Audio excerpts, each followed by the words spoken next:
रोहित पवारांचं पंढरपुरात आंदोलन आहे, बे अन्न त्याग आंदोलन प्रशासनाने अजून परवानगी दिली देणार आहे का नाही? ठीक आहे, याच्यामध्ये दोन विषय आहेत. एक, आता सर्वांना माहिती असेल की अधिक महिना चालू आहे. अधिक महिन्याचा आज एकादशी पण आहे, त्याच्यामध्ये गर्दी जास्त आहे.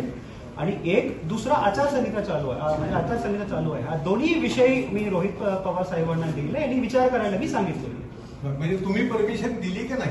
नाही, आम्ही ऍक्च्युली रोहित पवार साहेबांनी मुख्य अधिकारीला पत्र लिहिले. मुख्य अधिकारी हा दोन्ही विषय उल्लेख करून तो रोहित पवार साहेबांना पाठवलेले. एक, सर्वप्रथम अधिक महिना आणि आषाढी वारी, अधिक महिना चालू आहे आणि खूप महत्वाचं म्हणजे एकादशी चालू आहे. एकादशी म्हणजे जवळपास आमच्याकडे जवळपास 10 ते 12 लाख भाविक आमच्याकडे आलेले आहेत. लोकांसाठी थोडा गैरसोय होईल. एक, दुसरा असं आहे की आचारसंहिता पण चालू आहे आणि रोहित पवार साहेबांनी जे काही मुद्दा मांडलेले आहेत त्या मुद्द्यावर आम्ही नक्की चर्चा करणारच आहेत.